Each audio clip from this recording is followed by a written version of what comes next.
uma importância muito grande dentro do que nós temos visto sobre o tema obediência a ser aprendida.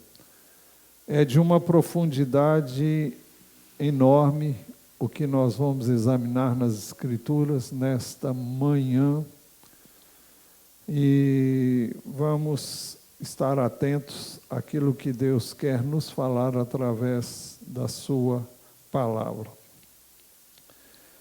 Ainda antes de entrar no assunto propriamente, queremos lembrar aos irmãos a razão de ser do título da mensagem, Obediência a ser aprendida.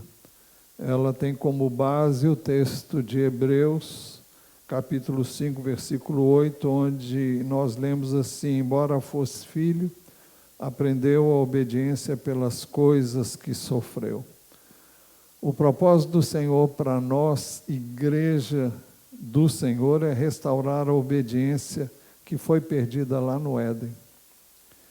Ninguém pode obedecer a Deus se não aprender primeiro a obedecer àqueles a quem Deus estabeleceu como autoridade sobre si. O plano de Deus é que os pais ensinem a obediência aos seus filhos. E se os pais não fizerem, os filhos vão encontrar um mundo onde eles terão muitas pessoas a quem eles devem obedecer, em todas as áreas, todos os segmentos da sociedade, porque em todas elas há pessoas a quem devemos nos submeter. Se nós não aprendermos isso o quanto antes, nós teremos que aprender isso através de duras provas e frustrações e tristezas que experimentam aqueles que não aprenderam isso bem cedo. Jesus, quando veio ao mundo como homem, ele teve que passar por este aprendizado. Ele aprendeu obediência pelas coisas que sofreu. Então, não há obediência sem sofrimento. Sempre que eu e você formos chamados a obedecer, nós vamos ter que sofrer.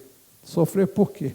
Eu terei que abrir mão da minha vontade para fazer a vontade de uma pessoa que está em autoridade sobre mim, ou então a vontade do próprio Deus. É por isso que Jesus disse aos que desejassem segui-lo, tornando-se seus discípulos, que eles deveriam renunciar à sua própria vontade, literalmente à sua própria vida, para que pudessem viver a vida que Ele tem planejado para eles. De resto, para todos nós, sem distinção. Em Lucas 9, 23, 25, Jesus dizia a todos: se alguém quer vir após mim, negue-se a si mesmo, dia a dia tome a sua cruz e siga-me, pois quem quiser salvar a sua vida, a perderá, e quem perder a sua vida por minha causa, esse a salvará. De que adianta uma pessoa ganhar o mundo inteiro se vier a perder-se ou causar dano a si mesma? Hoje nós queremos fazer 3 destaques. Primeiro, Jesus Cristo, o Senhor, iniciou o processo de obediência. A glória que Deus tinha no princípio, a glória inigualável de Deus, também era a glória de Jesus na condição de filho. Nós vemos isso no Evangelho de João, os 4 primeiros versos. No princípio era o verbo, como todos sabemos, verbo é uma palavra que significa isso, é bem traduzida, só que nós não usamos a palavra verbo como sinônima de palavra. Então, algumas versões traduzem no princípio era a palavra, o que é correto também. Então, no princípio era o verbo estava com Deus, e o Verbo era Deus. Ou seja, no princípio era a palavra, e aquele que sempre se expressou pela palavra, através da sua revelação que temos no Velho Testamento. Então, no princípio era o Verbo, era a palavra estava com Deus e a palavra era Deus. Só que a palavra aqui é Jesus, todos nós sabemos. Ele estava no princípio com Deus. Todas as coisas foram feitas por Ele, e sem Ele nada do que foi feito se fez. A vida estava nele, e a vida era a luz dos homens. Você pode imaginar algo mais grandioso do que o que nós lemos nesse texto? João está comunicando aquilo que Jesus era desde o princípio. Então, nada mais, nada menos do que o próprio Deus feito homem. É aquele que conviveu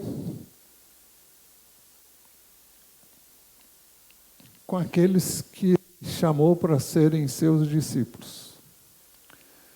João descreve isso também de uma maneira inigualável na sua primeira epístola. Eu não vou ler agora, mas depois você lê a epístola de João, logo no início. Ele fala disso, aliás, eu vou ler sim. Eu não ia não, mas o texto é fabuloso.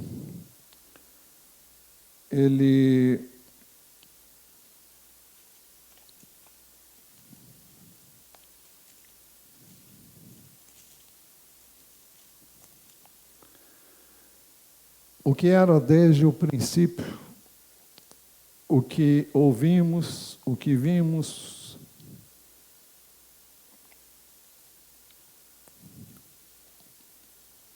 com os nossos próprios olhos.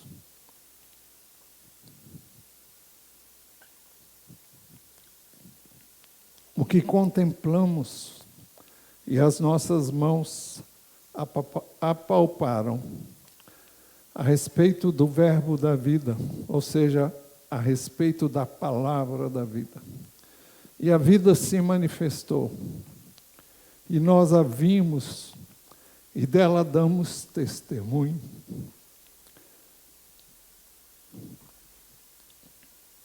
E anunciamos a vocês a vida eterna, que estava com o Pai e nos foi manifestada. O que vimos e ouvimos, anunciamos também a vocês, para que também vocês a nossa comunhão com o Pai e com o seu Filho, Jesus Cristo. E escrevemos estas coisas para que a nossa alegria seja completa. Muito bem. Quando Jesus estava prestes a morrer na cruz, em oração, a oração que conhecemos como oração sacerdotal, Jesus falou da glória que tinha com o Pai antes que o mundo existisse. Ele disse assim: agora, ó Pai, glorifica-me contigo mesmo, com a glória que eu tive junto de ti antes que houvesse mundo. Então ele está falando da sua condição de Deus com Deus desde o início. Em Filipenses 2, 5-9, nós temos duas sessões, onde o Senhor se humilhou 2 vezes. A primeira, ao esvaziar-se da sua divindade, texto que já temos lido 1000 vezes aqui. Então, nós somos chamados da seguinte forma: tenham entre vocês o mesmo modo de pensar de Cristo Jesus, que mesmo existindo na forma de Deus, não considerou ser igual a Deus algo que deveria ser retido a qualquer custo. Pelo contrário, ele se esvaziou, assumindo a forma de servo, literalmente escravo, tornando-se semelhante aos seres humanos. Então, para Jesus vir ao mundo, ele teve que abrir mão da sua divindade. Ele não veio aqui como Deus. Temos dito isso muitas vezes para os irmãos. Quando Jesus veio ao mundo como homem, ele esvaziou-se de tal forma da sua glória, poder, status e divindade, que ninguém, a não ser por revelação, o reconheceu como Deus. E até hoje ninguém pode reconhecer Jesus como Deus, a não ser por revelação de Deus. Eu creio nas palavras de Jesus, quando ele disse que ninguém pode vir a mim se o Pai não o trouxer. Isso não significa que tenhamos que ficar de braços cruzados esperando que Deus faça isso. Nós temos que anunciar para que aqueles que Deus de antemão sabe, e eu não sei qual é o critério que Deus usa, mas eu sei que se Ele não trouxer, ninguém vem a Ele. E é por isso que temos que orar, para que Deus traga. Inclusive aqueles que nós desejamos tanto que venham a Ele. Mas em Marcos, veja o que eles diziam de Jesus.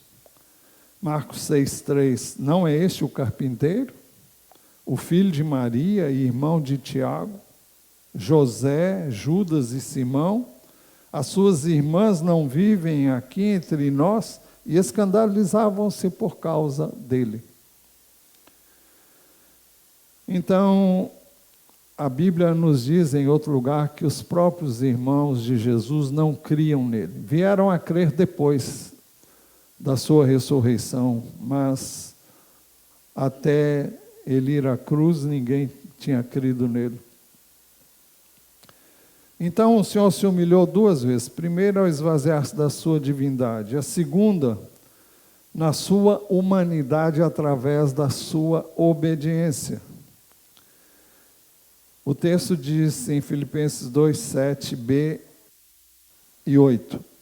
E reconhecido em figura humana, ele se humilhou, tornando-se obediente até a morte e morte de cruz.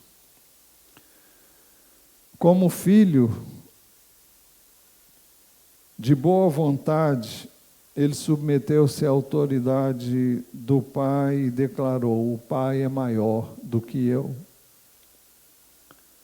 É uma declaração bem clara de que ele reconhecia a autoridade do Pai sobre ele. Assim se vê a perfeita harmonia da divindade.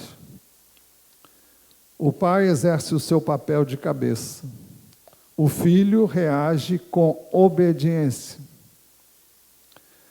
Deus, o Pai, então, é emblema de autoridade.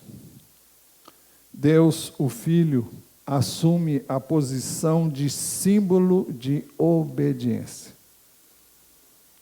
Uma obediência não vista jamais, não encontrada em ninguém neste mundo. Para nós, obedecer deveria ser algo muito simples. Bastaria um pouco de humildade. Para Cristo, entretanto, ser obediente não foi uma questão tão simples. Foi muito mais difícil para ele ser obediente do que criar os céus e a terra. Por quê?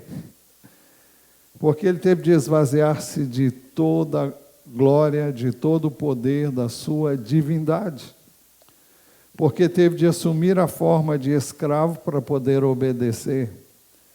Quando falamos em escravo, porque esse é o termo que é usado no texto da epístola do apóstolo Paulo aos Filipenses, é porque o escravo não tem vontade própria. O escravo nunca teve vontade própria. Graças a Deus não temos escravos no nosso país, mas escravo fazia o que seu senhor queria, aqui e em todos os lugares onde eles existiram.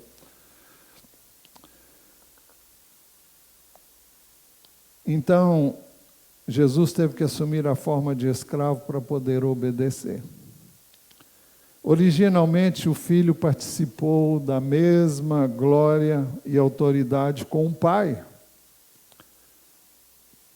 Mas, ao vir ao mundo, por um lado, ele abandonou a autoridade que ele tinha como Deus, e, por outro lado, ele assumiu a posição de obediência. De boa vontade, ele assumiu o lugar de escravo, aceitando as limitações humanas de tempo e de espaço. Mas ele se humilhou ainda mais e foi obediente até a morte. Obediência dentro da divindade é uma das coisas mais admiráveis em todo o universo.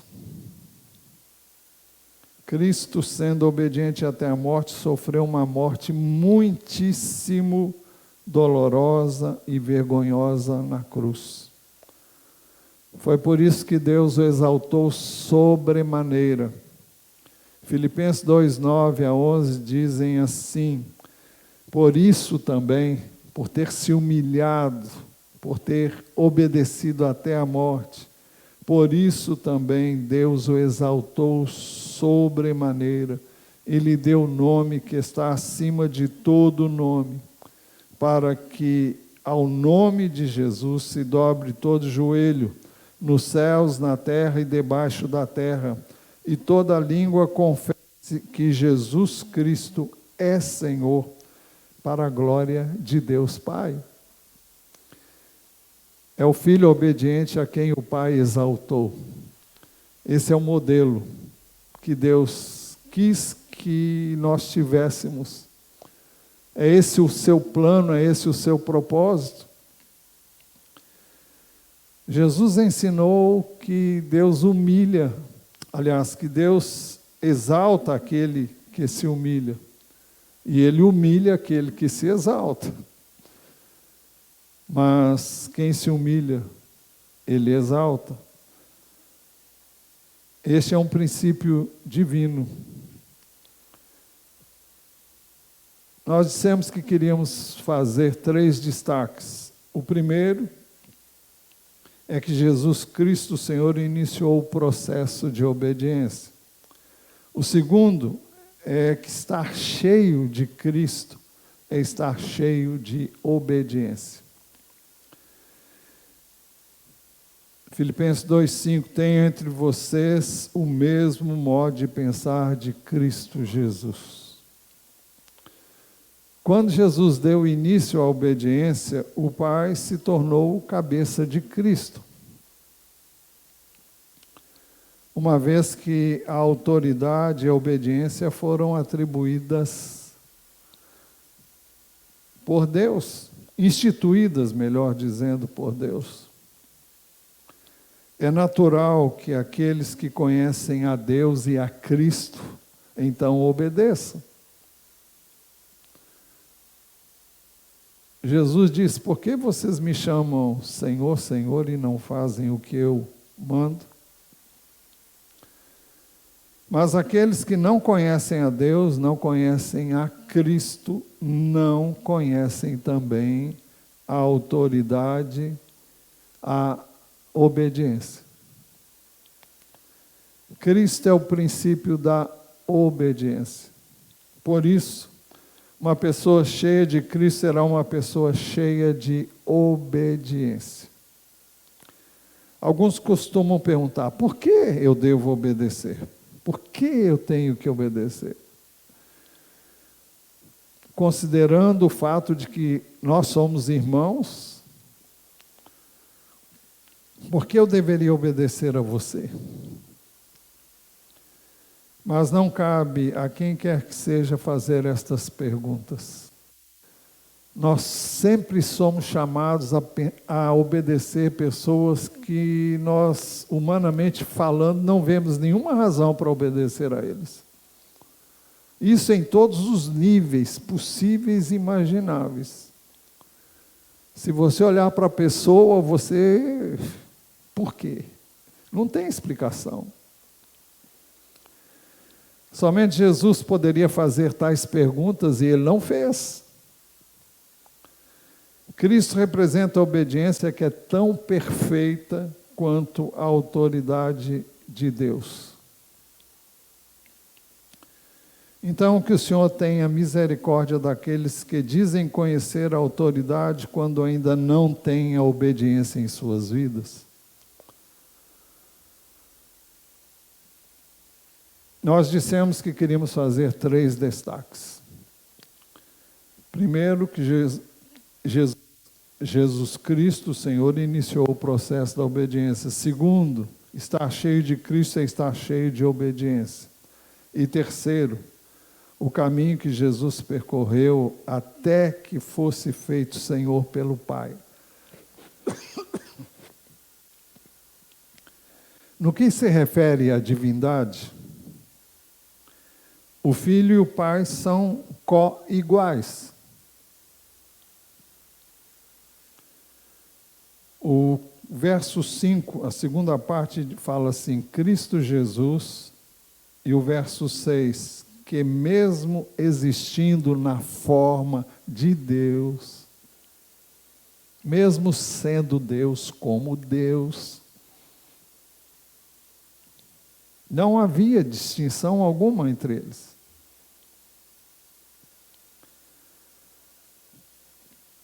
A divindade do Filho se deriva do fato de que ele é, em si mesmo, Deus.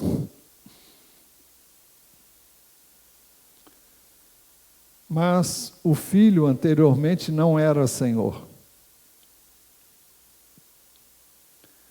Seu senhorio não existia originalmente na divindade.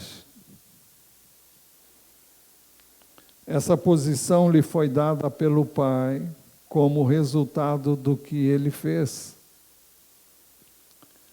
Depois que ele se esvaziou da sua glória e divindade, humilhou-se, se fez homem, fez-se um escravo, sendo obediente até a morte, que refletiu uma obediência completa, uma obediência perfeita. A posição de Senhor foi atribuída a Jesus como resultado da sua obediência. Vamos voltar a Filipenses 2, 7b. E reconhecido em figura humana, ele se humilhou, tornando-se obediente até a morte e morte de cruz. Por isso também Deus o exaltou sobremaneira e lhe deu o nome que está acima de todo nome, para que ao nome de Jesus se dobre todo o joelho, nos céus, na terra e debaixo da terra, e toda língua confesse que Jesus Cristo é Senhor, para a glória de Deus Pai. O verso 9 diz, por isso o quê? Por ter ele obedecido até a morte. E não é qualquer morte, morte de cruz.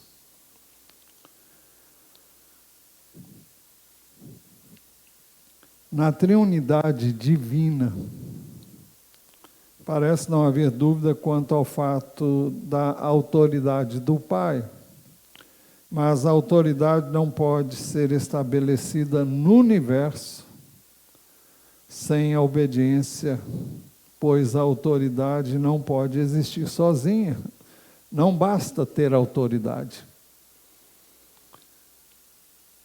Elas estão em todos os lugares, mas se você não reconhece-as como autoridade, é a mesma coisa que se elas não existissem, porque você as ignora por completo. Se você não aceita a autoridade de Deus, você vai dizer, você não, espero que você não diga. É por isso que os homens dizem não a Deus. Por quê? Porque se eles disserem que Deus existe, eles vão ter que se submeter a Ele, e eles não querem fazer isso. Reconhecer a existência de Deus significa reconhecer que Ele é autoridade. E se Ele é autoridade, Ele tem poder, e se Ele tem poder, eu devo me submeter a Ele, a essa autoridade. Então, a autoridade não pode ser estabelecida no universo sem a obediência. pois a autoridade não existe sozinha. Por isso, Deus tem de encontrar obediência na sua criação. Foram criados dois tipos de seres vivos: os anjos, seres espirituais, os homens, almas viventes, conforme a descrição de Gênesis, logo no início. Na sua presciência, Deus previu a rebelião dos anjos e a queda dos homens. Por isso não foi possível estabelecer a sua autoridade nos anjos e nos homens. Mas desde a fundação do mundo ficou estabelecido que esta autoridade fosse atendida pela obediência do Filho. Gênesis 3,15 já previu isso. Para tanto, Deus Filho esvaziou-se, nasceu como homem, para tornar-se símbolo da obediência. Como a rebeldia surgiu nos seres criados, a obediência teria que ser estabelecida por um ser criado, o homem. Por isso Jesus Cristo veio como homem. Isso explica porque Jesus veio ao mundo na forma de homem. Ele enfrentou o possível perigo de não retornar em glória. Se como homem desobedecesse na terra, ainda poderia reclamar o seu lugar na divindade, porque ele era Deus, usando a sua autoridade original de agir como Deus. Aliás, o diabo o desafiou muitas vezes para fazer isso, e ele não fez. Não era esse o plano de Deus. Ele não veio como Deus, ele veio como homem. Mas, neste caso, ele teria quebrado para sempre o princípio da obediência. Havia duas formas de Jesus retornar: uma obedecendo absolutamente e sem reservas, como homem, e estabelecendo a autoridade de Deus em todas as coisas, em todas as ocasiões, sem o menor toque de rebeldia.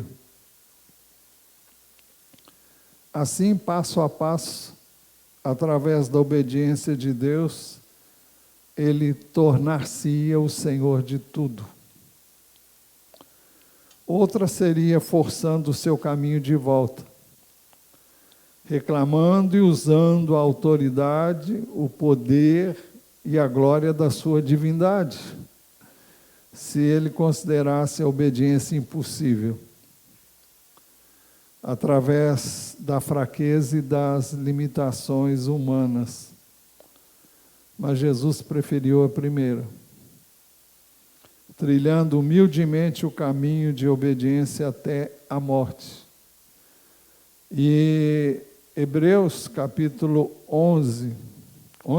capítulo 12, diz que Jesus, em troca da alegria que lhe estava proposta, suportou a cruz, não fazendo caso da ignomínia, não fazendo caso da humilhação, não fazendo caso de tudo aquilo que ele sofreu para levar a bom termo o plano e o propósito que foi estabelecido pelo Pai desde o princípio. O texto diz assim, olhando firmemente, um pouco antes, no capítulo 12, olhando firmemente para o autor e consumador da fé, Jesus, o qual, em troca da alegria que lhe estava proposta, suportou a cruz, sem se importar com a vergonha, e agora está sentado à direita do trono de Deus. Portanto, pensem naquele que suportou tamanha oposição dos pecadores, contra si mesmos, para que vocês não se cansem nem se desanimem. Muito bem.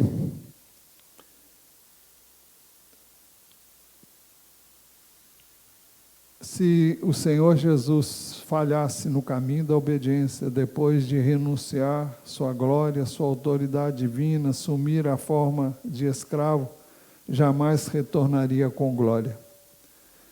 Jesus retornou depois de obedecer perfeitamente, demonstrando obediência absoluta, sem o menor toque de resistência ou rebeldia.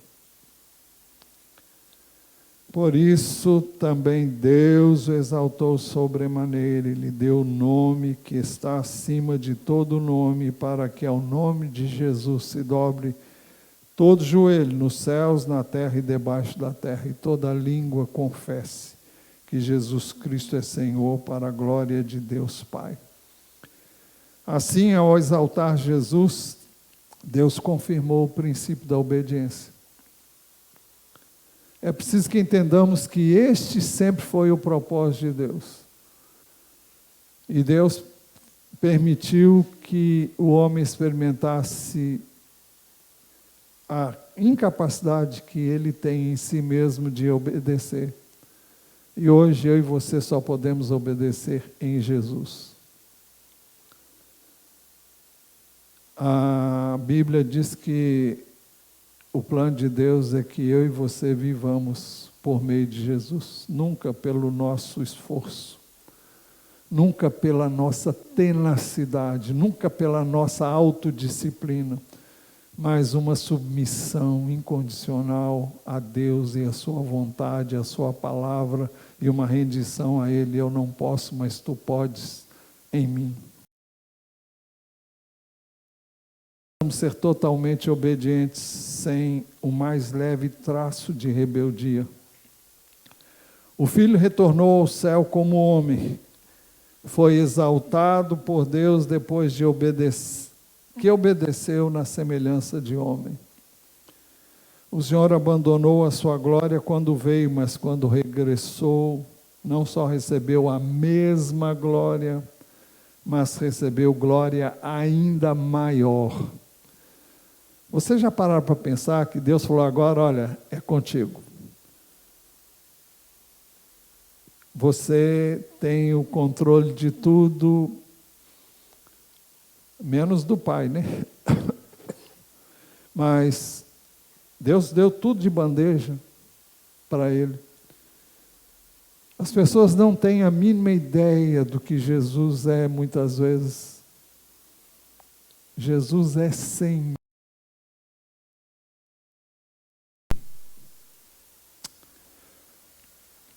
Então vamos trilhar o caminho do Senhor, apegando-nos à obediência. Vamos nos sujeitar uns aos outros. Nenhum pecado é mais sério do que a rebeldia. Nada é mais importante do que a obediência. Só no princípio da obediência podemos servir a Deus. Só obedecendo como Cristo obedeceu, podemos reafirmar o princípio divino da autoridade, reconhecendo que Ele é a nossa autoridade maior. Isso porque a rebelião é a operação do princípio que caracteriza Satanás. Esse é o princípio através do qual ele opera. Que o Senhor nos ajude e tenha de nós misericórdia. Feche os seus olhos.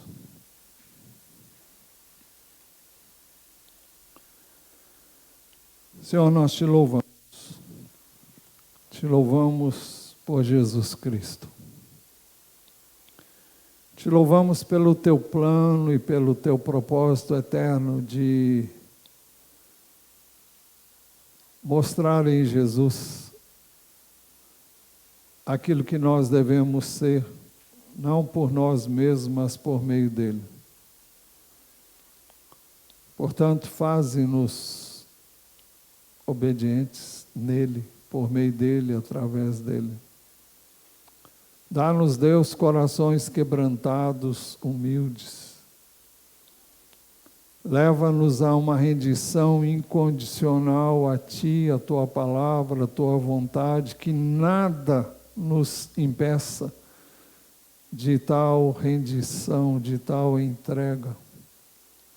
E que o Senhor use de graça e de misericórdia para conosco. Dá-nos um coração obediente, temente a Ti, a Tua palavra. Ao sair daqui, leva-nos em paz, seguros, cercados pelos Teus anjos, livres do mal. Oramos no precioso nome de Jesus. Amém.